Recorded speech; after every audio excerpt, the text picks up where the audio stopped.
మనకి TET notification అయితే release అయింది. టెట్ నోటిఫికేషన్లో పేపర్ 1 అండ్ పేపర్ 2కి బయాలజీకి సిద్ధమవుతున్న వాళ్ళు, బయాలజీ సబ్జెక్ట్ నేర్చుకోవాలనుకునే వాళ్ళు మన వీడియోని ఫాలో అవ్వండి. సో దానిలో భాగంగా ఈరోజు మనం 3వ తరగతి ఎన్విరాన్మెంటల్ సైన్స్ పరిసరాల విజ్ఞానం అంటాం దీన్ని. అదేవిధంగా టెక్స్ట్ బుక్ పరిసరాలు అని ఉంటుంది. సో ఈ పరిసరాల విజ్ఞానం గురించి 3rd క్లాస్లో ఉన్న మొత్తం ఇంపార్టెంట్ టాపిక్స్ అయితే ఈ క్విక్ రివిజన్ ద్వారా నేర్చుకుందాం ఈరోజు. సో ఫస్ట్, కళ్ళు లేని వాళ్ళు చదవడం కోసం బ్రెయిలీ లిపిని వాడతారు. సో ఎవరికైతే కళ్ళు లేకుండా ఉంటారో వాళ్ళ యొక్క చదవడం కోసం వాళ్ళకి బ్రెయిలీ లిపి అనేది వాడటం జరుగుతుంది. ఈ బ్రెయిలీ లిపిని లూయిస్ బ్రెయిలీ కనిపెట్టాడు. సో ఎవరు కనిపెట్టారు బ్రెయిలీ లిపిని? Louis Braille. సో బ్రెయిలీ లిపి పుట్టినరోజును జరుపుకోవడం కోసం 4 జనవరి 1809లో ఈ బ్రెయిలీ పుట్టినరోజు జరుపుకుంటారు. సో అందుకోసమే ఈ జనవరి 4వ తేదీని బ్రెయిలీ లిపి పుట్టినరోజుగా జరుపుకుంటాం. సో ప్రతి సంవత్సరం డిసెంబర్ 3న ప్రపంచ దివ్యాంగుల దినోత్సవం జరుపుకుంటారు. ఎవరైతే ఫిజికల్లీ హ్యాండిక్యాప్డ్ అంటే ఎవరైతే వీళ్ళు ఉన్నారో సో వీళ్ళ యొక్క దినోత్సవం ఎప్పుడు జరుపుకుంటాం?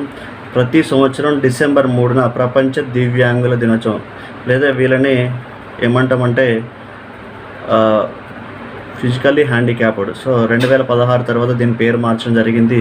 సో ప్రతి సంవత్సరం అక్టోబర్ 1వ తేదీన ప్రపంచ వృద్ధుల దినోత్సవంగా జరుపుకుంటాం. సో ఇక్కడ చూస్తే ప్రతి సంవత్సరం అక్టోబర్ 1 ప్రపంచ వ్యాప్తంగా వృద్ధుల దినోత్సవం అయితే జరుపుకుంటాం.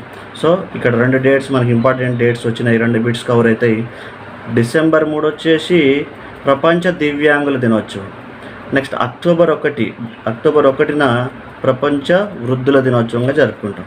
సో ప్రతి కుటుంబంలో ఒక చరిత్ర ఉంటుంది, దీన్నే కుటుంబ చరిత్ర అంటాం. సో అమ్మ, నాన్న, తాతయ్య, నానమ్మ వాళ్ళ పూర్వీకుల వివరాలను తెలియజేసేది వంశవృక్షం అంటాం. సో ఎవరైతే దీన్ని ఫ్యామిలీ ట్రీగా కూడా చెప్పవచ్చు.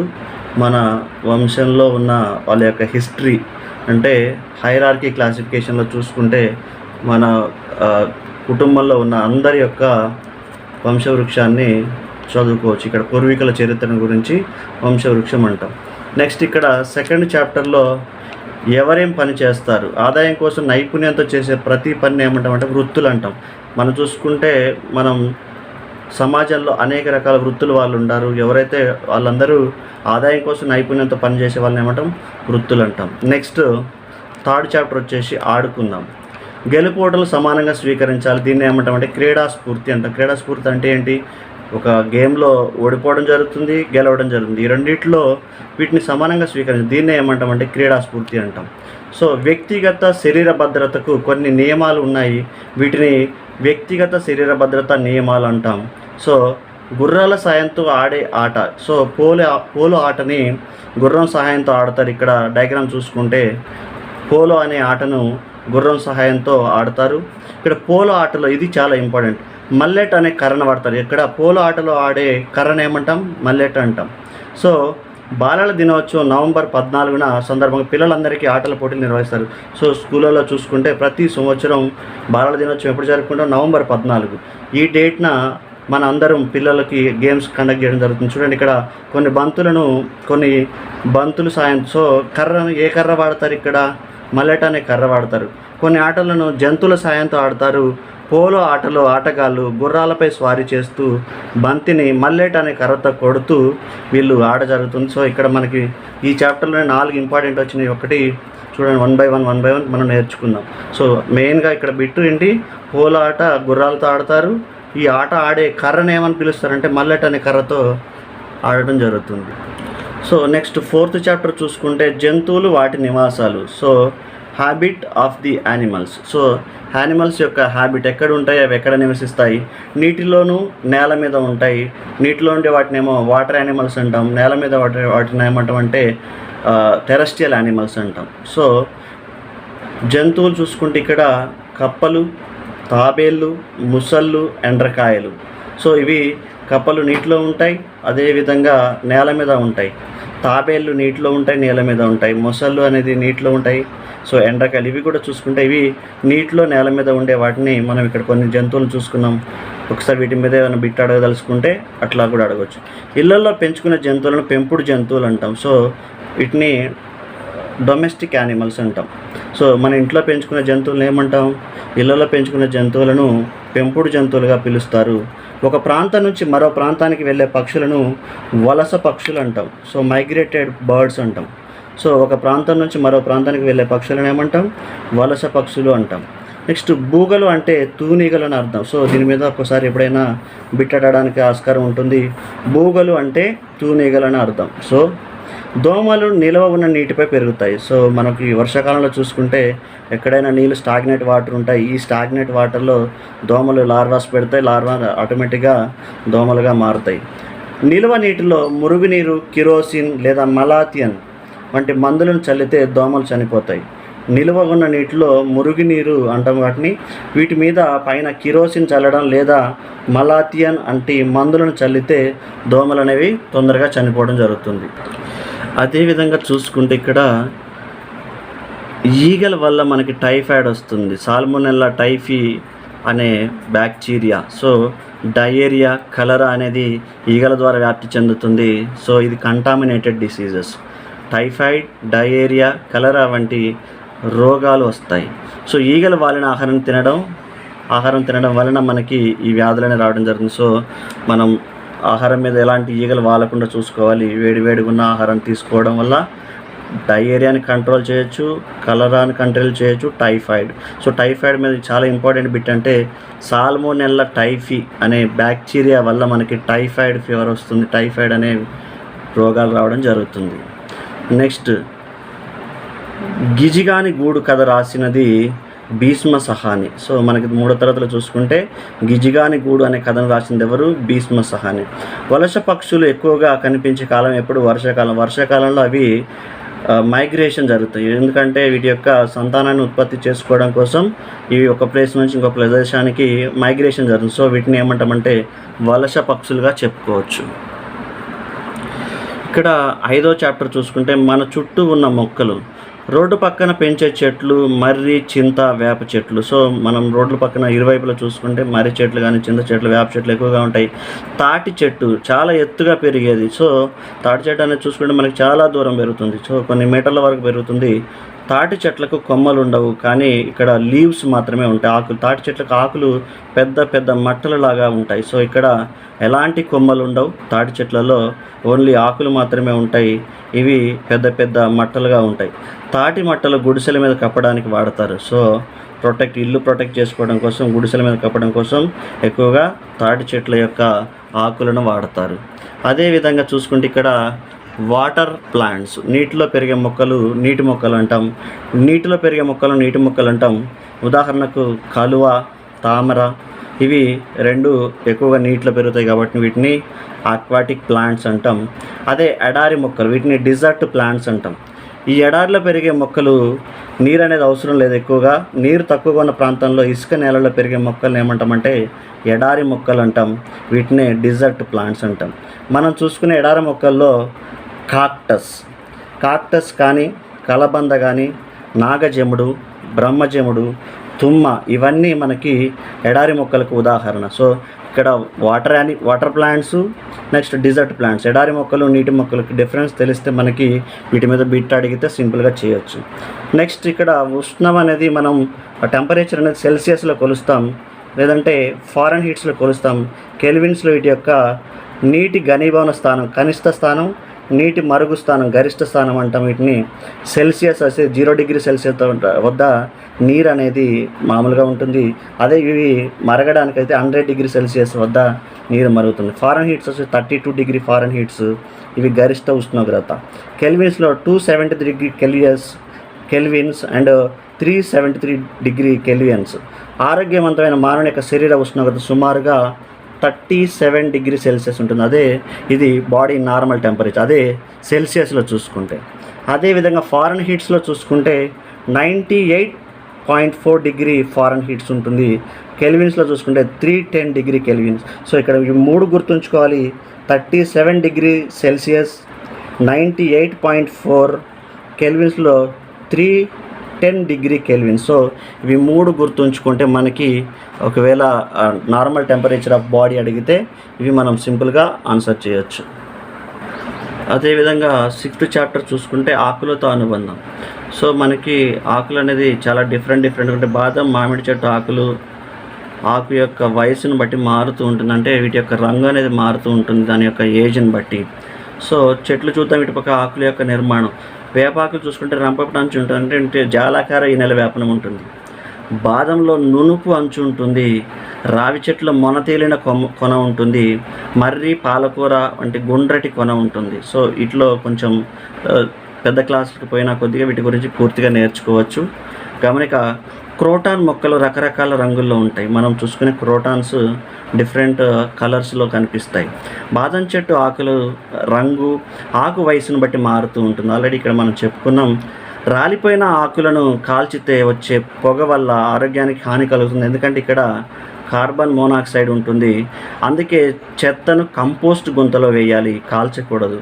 సో దానివల్ల ఏమవుతుంది, ఇక్కడ కంపోస్ట్ జరుగుతుంది, మనకి ఎరువుగా కూడా ఉపయోగపడుతుంది. యూకలిప్టస్ నీలగిరి చెట్టు.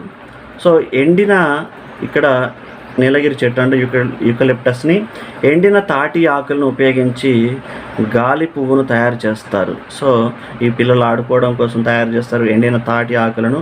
సో గాలి పువ్వును తయారు చేస్తారు. మనం ఏమి తింటాం, నెక్స్ట్ చాప్టర్. మనం ఏమి తింటాం, కూరగాయలు, పండ్లు, దుంపలు వంటివి మొక్కల నుండి వస్తాయి. సో పాలు, గుడ్లు, మాంసం వంటివి జంతువుల నుంచి. సో మొక్కల నుంచి లభించే ఏంటి, మనకు కూరగాయలు, పండ్లు, దుంపలు. జంతువుల నుంచి ఏం లభిస్తాయి, పాలు, గుడ్లు వంటివి లభిస్తాయి. ఇవి యానిమల్ మీట్ అంటాం. యానిమల్ ప్రోటీన్ మనకు అవసరం, ప్లాంట్ ప్రోటీన్ కూడా చాలా వరకు అవసరం. సో ఆహార పదార్థాలను ఉడికించి తినాలి, కానీ ఎక్కువగా ఉడికించకూడదు, ఎందుకంటే వాటిలో ఉన్న పోషకాలు నశిస్తాయి. సో ఎంత తగినంతలో వాటిని ఉడికించుకొని తినాలి. నిప్పుల మీద కాల్చే పదార్థాలు, మనం ఏదైతే మొక్కజొన్న కంకులు, రొట్టెలు, మాంసం వీటిని నిప్పుల మీద కాల్చుకొని తినే పదార్థాలు అంటాం. నెక్స్ట్ ఆవిరి మీద ఉడికిస్తారు. ఇడ్లీలు అనేవి ఆవిరి మీద ఉడికించడం జరుగుతుంది. మామిడికాయ, పెరుగు పచ్చడి వంటి వాటిని వేడి చేయకుండా కలిపి తయారు చేస్తారు. సో మామిడికాయ, పెరుగు పచ్చడి వంటివి వేడి చేయకుండా కలిపి తయారు చేస్తారు. సో అదేవిధంగా చూసుకుంటే ఇక్కడ వండకుండా తినే పదార్థాలు కొన్ని ఉంటాయి. వాటిని ఏమేంటి చూద్దాం. క్యారెట్ అనేది మనం వండకుండా కడుక్కొని తింటారు. ఉల్లిపాయలు, బీట్రూట్, కొత్తిమీర, ముల్లంగి, పుదీనా, దోసకాయ వీటిని ఉడకబెట్టకుండా వండకుండా తినే పదార్థాలు అంట. ఉదాహరణకి వండకుండా తినలేని వాటిని ఏంటి, ఒక క్వశ్చన్ అడిగింది ఇక్కడ. ఈ క్వశ్చన్ చూసుకుంటే సో వండకుండా ఉడకబెట్టకుండా తినేది ఏంటంటే ఇక్కడ ఉల్లిపాయ, పుదీనా, తోటకూర, కొత్తిమీర. వండకుండా తినలేనిది ఉల్లిపాయ అనేది ఉడకబెట్టకుండా తినొచ్చు, పుదీనా ఉడకబెట్టకుండా తినొచ్చు, కొత్తిమీర తినొచ్చు, కానీ తోటకూర మాత్రం బాయిల్ చేసి తినాలి. ఆకుకూరలు, కూరగాయలు బాగా కడిగిన తర్వాత ముక్కలుగా కోసి వండుకోవాలి. అన్నం వండే ముందు బియ్యాన్ని ఎక్కువగా కడగకూడదు, ఎందుకంటే 1-2 సార్లు కడగాలి. ఎందుకంటే ఇట్లా ఉన్న విటమిన్ ఏ అనేది మనకి లాస్ అవుతుంది కాబట్టి. సో మనం ఎక్కువగా కడగకుండా 1-2 సార్లు కడుక్కొని తినాలి. అన్నం వండే ముందు గంజి వార్చకుండా వాడాలి, ఎందుకంటే వీటిలో ఉన్న పోషకాలన్నీ మనం గంజి ఉంచడం వల్ల ఏమవుతుంది, నశిస్తాయి. ప్రతిరోజు తినే ఆహారం పప్పు, ఆకుకూరలు ఉండేటట్లు చూసుకోవాలి. మనం తినే ఆహారంలో పప్పు ఉండాలి, ఆకుకూరలు ఉండేటట్టు చూసుకోవాలి. నెక్స్ట్ ఆహారపు అలవాట్లు. సో ఆహారపు అలవాట్లు చాలా ఇంపార్టెంట్. జిల్లాల వారీగా ఎక్కువగా ఉండే పంటలు. నిజామాబాద్లో ఎక్కువగా ఏం పండిస్తారు, జొన్నలు. కరీంనగర్లో వరి, మహబూబ్నగర్లో వరితో పాటు కొన్ని చేపలు ఉంటాయి. వికారాబాద్లో రాగులను ఏమంటామంటే, ఇది ఇంపార్టెంట్, తెలంగాణలో రాగులను ఏమంటామంటే తైదలు అంటాం. దీంతో అంబలి తయారు చేస్తారు. నల్గొండ వంటి జిల్లాలలో మిరప ఎక్కువగా పండుతుంది. సో ఈ ఒక్కసారి చూసుకోండి జిల్లాల వారీగా పంటలు. మన రాష్ట్రంలో కొండ ప్రాంతాల్లో మరియు అటవీ ప్రాంతాల్లోనూ నివసించే వాళ్ళు అడవిలో దొరికే రకరకాల దుంపలు, జామ పండ్లు, తునిగ పండ్లు, అల్లనేరేడి పండ్లు, ఉసిరి, ఉడుగు పండ్లు వంటి మొదలైన వాటిని ఎక్కువగా తినడం జరుగుతుంది. సో ఇది మన రాష్ట్రంలో అడవిలో దొరికే రకరకాల పండ్లు. అదేవిధంగా రాష్ట్రం ఎక్కువగా పండే పంటలు, తినే ఆహారం. రాజస్థాన్లో ఎక్కువగా ఏం పంటలు పండిస్తారు, జొన్న రొట్టెలు ఎక్కువగా తింటారు. రాజస్థాన్ వంటి రాష్ట్రాల్లో ఎక్కువగా జొన్నలు ఎక్కువగా పండుతాయి. ఢిల్లీ, మధ్యప్రదేశ్, గుజరాత్ అండ్ బీహార్లో గోధుమలతో ఏం చేస్తారు, పూరీలు తయారు చేస్తారు. తెలంగాణ, మన నార్త్ ఇండియాలో చూసుకుంటే జొన్నలు ఎక్కువగా పండుతాయి. గోధుమలు. సో సౌత్ ఇండియాలో మన దక్షిణ భారతదేశంలో చూసుకుంటే తమిళనాడు, కర్ణాటక, కేరళ, తెలంగాణ, ఆంధ్రప్రదేశ్ వంటి వాటిలో అన్నం ఎక్కువ తింటారు, వరి ఎక్కువగా పండుతుంది. ఈ వరిని ఎక్కువగా ఆహారంగా తీసుకుంటారు. సౌత్ ఇండియాలో ఎక్కువగా జొన్నలు, గోధుమలు ఉంటాయి. అదే మన తెలంగాణ, నార్త్ ఇండియాలో చూసుకుంటే వరి ఎక్కువగా పండుతుంది, ఈ వరిని ఆహారంగా తీసుకుంటారు. నెక్స్ట్ 9వ చాప్టర్ చూసుకుంటే మన గ్రామం. మన గ్రామంలో, ప్రతి గ్రామంలో చూసుకుంటే గ్రామ పంచాయతీ కార్యాలయం లేదా గ్రామ సచివాలయం అంటాం. సో వీరు ఖచ్చితంగా ప్రతి గ్రామంలో గ్రామ పంచాయతీ ఉంటుంది.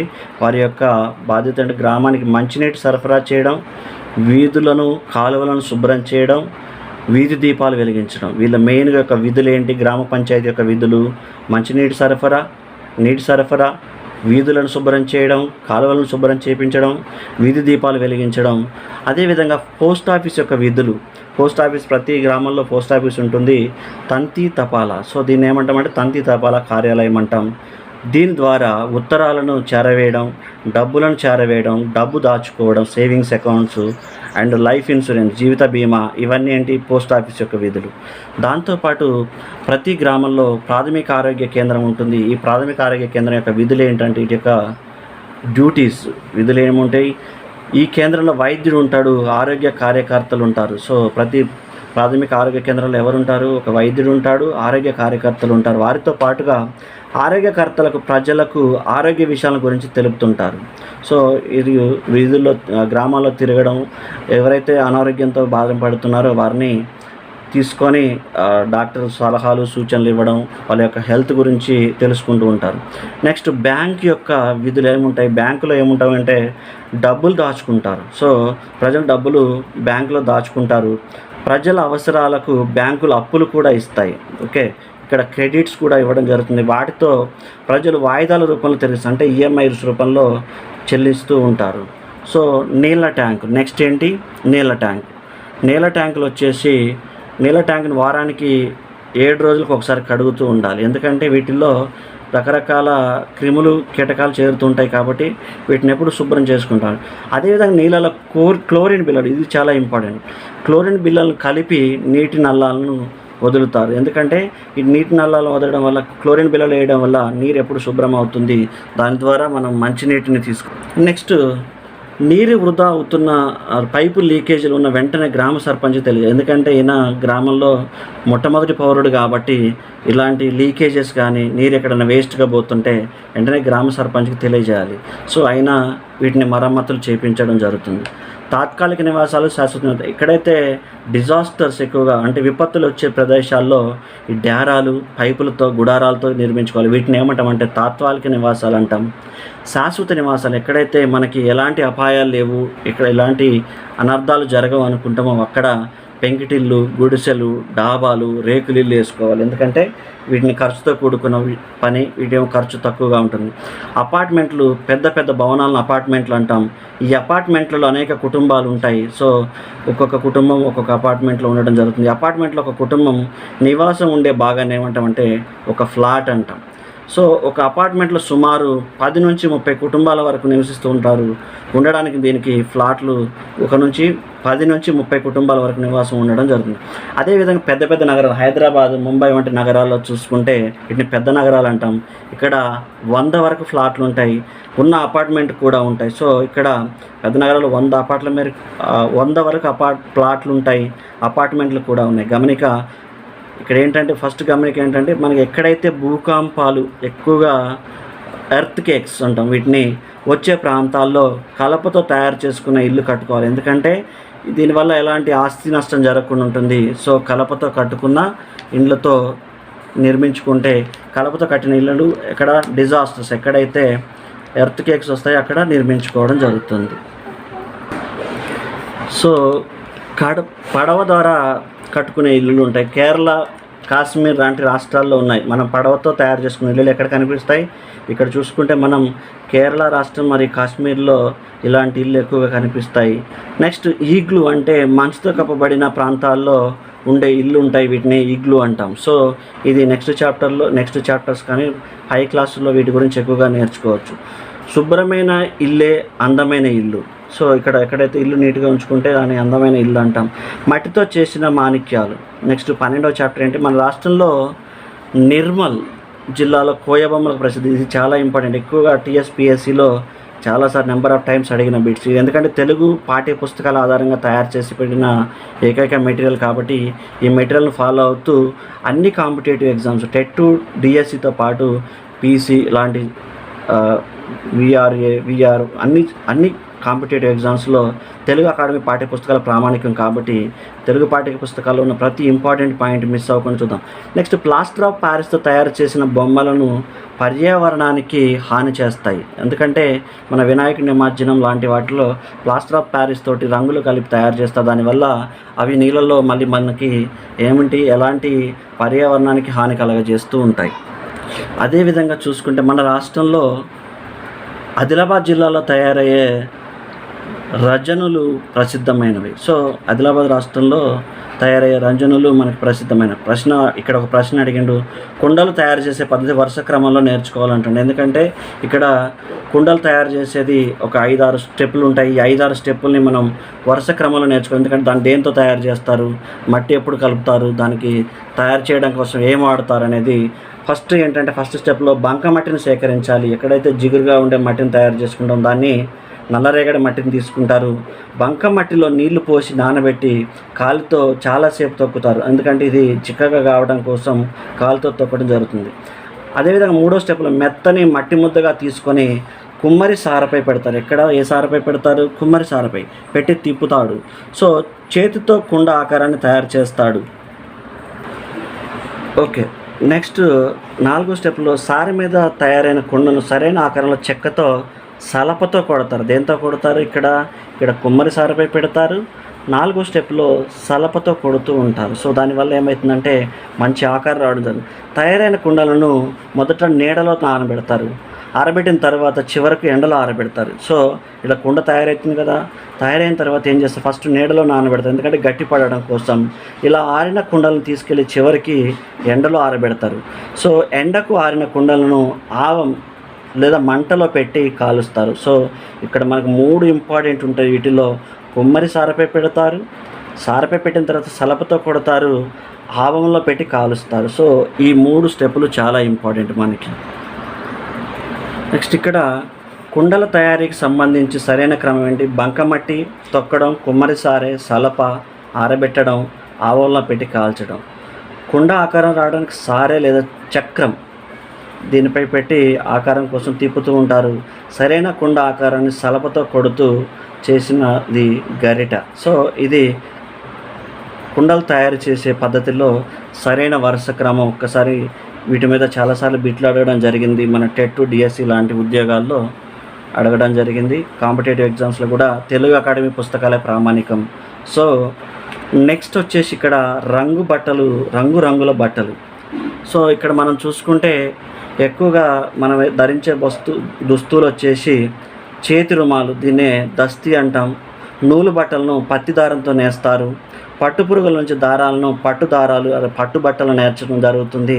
ఇవి రంగురంగుల బట్టల గురించి ఇక్కడున్న ఈ చాప్టర్లో ఉన్న ఇంపార్టెంట్ వచ్చేసి రుమాలు అంటే దస్తీ, నూలు బట్టలను పత్తి దారంతో నేస్తారు. పట్టు పురుగుల దారంతో వచ్చే వాటిని పట్టు బట్టలు అంటాం. వీటిని సిల్క్ వామ్స్తో తయారు చేయడం జరుగుతుంది. నెక్స్ట్ ఇక్కడ 14వ చాప్టర్లో ఏవేవి అంటే కొన్ని సింబల్స్ ఇచ్చాడు. వీటి యొక్క డాబా ఇల్లు, పూరిల్లు, చేతి పంపు, హాస్పిటల్, గుడి, బడి, బావి, పోస్ట్ ఆఫీస్, పార్క్. సో ఇవి కొన్ని సింబల్స్. వాటి యొక్క ఏమేమి ఎక్కడెక్కడ ఉన్నాయనేది క్లియర్గా చూద్దాం. సో 15th చాప్టర్ చూసుకుంటే నీరు మన అవసరాలు. ఒకసారి నీళ్ళని తాగితే చాలా రోజుల వరకు నీళ్ళు తాగకుండా ఉండదు. సో ఒకసారి నీళ్ళు తాగిందంటే కనీసం చాలా రోజుల వరకు నీళ్ళు తీసుకోదు. ఎందుకంటే ఇవి ఎడారిలో ఉంటుంది, అక్కడ నీరు దొరకదు. కాబట్టి దొరికినప్పుడే ఒకసారి నీరు తీసుకుంటుంది, మళ్ళీ రెండోసారి కొన్ని రోజుల వరకు నీరు తాకుండా. నీళ్లు దొరికినప్పుడు బాగా తాగి నీటిని తన శరీరంలో నిల్వ ఉంచుకుంటుంది. అదే కలుషితమైన నీళ్లు తాగితే ఏమవుతుంది? మనం పైన నేర్చుకున్నాం, వాంతులు, కామెర్లు, విరోచనాలు, కలరా వంటి రోగాలు వస్తాయి. అదేవిధంగా చూసుకుంటే కలుషితమైన నీళ్లు తాగడం వల్ల వాంతులు, కామెర్లు, విరోచనాలు వంటి రోగాలు రావడం జరుగుతుంది. మనకు వచ్చే ఎక్కువ వ్యాధులు కలుషితమైన నీరు తాగడం వల్ల వస్తుంది. అంటే ఓల్డెన్ డేస్లో చూసుకుంటే ఎక్కువగా ఇది కలుషితమైన నీరు తాగడం వల్ల ఎక్కువగా జనాలు చనిపోయేవారు. ఇప్పుడైతే కొంత వరకు మనకి వాటర్ అనేది ప్యూరిఫైయర్ వాటర్ తాగుతున్నారు కాబట్టి ఎలాంటి ఇబ్బందులు లేవు. నెక్స్ట్ నీటిలో క్లోరిన్ బిళ్ళలు వేయడం లేదా బ్లీచింగ్ పౌడర్ను వేస్తే క్రిములు చనిపోతాయి. సో మనం వాడుకునే నీళ్ళలో క్లోరిన్ బిళ్ళ లేదా బ్లీచింగ్ పౌడర్. సో నీరు దొరకని పరిస్థితుల్లో నీటి ఎద్దడి అంటాం. సో నీళ్ళు ఎప్పుడైతే సమ్మర్లో బాగా నీళ్ళు అనేది మనకి ఎద్దడి జరుగుతుందని నీటి ఎద్దడి అంటాం. నెక్స్ట్ లాస్ట్ చాప్టర్ ఇందులో 3rd క్లాస్లో మనం ఊరికి పోదాంలో శివరాత్రి కొమరవెల్లి మల్లన్న జాతర. గ్రామం ఎక్కడ ఉంటుంది, ఈ జాతర ఎక్కడ జరుగుతుందంటే కొమరవెల్లిలో జరుగుతుంది. ఏ మండలం ఇది? చేర్యాల మండలం. ఏ జిల్లాలో ఉంది ఇది? సిద్దిపేటలో ఉంది. సో శివరాత్రి ఎక్కడ జరుగుతుందంటే కొమరవెల్లి మల్లన్న జాతర. సో ఈ ప్రయాణానికి వాహనాలు కాకుండా జంతువులు కూడా ఉపయోగించబడతాయి అని తెలుసుకోవడంలో నెరవేరిన లక్ష్యం ఏంటంటే ప్రశంస విలువ. సో మనకి జీవశాస్త్రం, అదేవిధంగా పరిసరాల విజ్ఞానంలో మనకి 6 అకాడమిక్ స్టాండర్డ్స్ ఉంటాయి. ఈ 6 అకాడమిక్ స్టాండర్డ్స్ని వరుస క్రమంలో నేర్చుకోవాలి. ఎందుకంటే ఇవి మన మెథడాలజీలో ఎక్కువగా ఉపయోగపడతాయి. వాటి గురించి ఒకసారి చూద్దాం. ఏంటి ప్రాథమిక స్థాయిలో ఉన్న 1 నుంచి 5 వరకు ఉన్న వాటిని పరిసరాల విజ్ఞానం అంటాం. ఈ పాఠ్య పుస్తకాన్ని మన పరిసరాలని పేరు పెడతారు. సో ఈ పాఠ్య పుస్తకం యొక్క అట్టా మీద చాలాసార్లు అడిగిన క్వశ్చన్ ఇది. అదే మన పరిసరాలు పాఠ్య పుస్తకాన్ని పిల్లలు సాధించవలసిన సామర్థ్యాలు అంటే అకాడమిక్ స్టాండర్డ్స్ అంటే వీటిని టోటల్గా 6 ఉంటాయి. సోషల్లో అయితే 5 ఉంటాయి. ఇక్కడ ఈవీఎస్లో 6. ఇవి ఆర్డర్లు ఎలా నేర్చుకోవాలి? విషయ అవగాహన, ప్రశ్నించడం, పరికల్పనలు చేయడం, ప్రయోగాలు, క్షేత్ర పరిశీలనలు, సమాచార నైపుణ్యాలు, ప్రాజెక్టులు, పఠన నైపుణ్యాలు, బొమ్మల గీయడం, నమూనాలు తయారు చేయడం, ప్రశంసా విలువలు, జీవ వైవిధ్యం, నిజ జీవిత వినియోగం. సో దీంతో మనకి 3వ తరగతి ఈవీఎస్ మొత్తం పూర్తి చేసుకున్నాం. నెక్స్ట్ వీడియోలో మనం 4th క్లాస్ సంబంధించిన వీడియో మొత్తం చేయడం జరుగుతుంది. మన ఛానల్ని ఫాలో అవుతూ ఉండండి. మంచి ఇంపార్టెంట్ టాపిక్స్ అనేవి ఈవీఎస్, తెలుగు, వాటితో పాటు సోషల్ స్టడీస్, బయాలజీ మొత్తం మన వీడియోలో అన్ని క్లాసులు చెప్పుకుందాం. Thank you.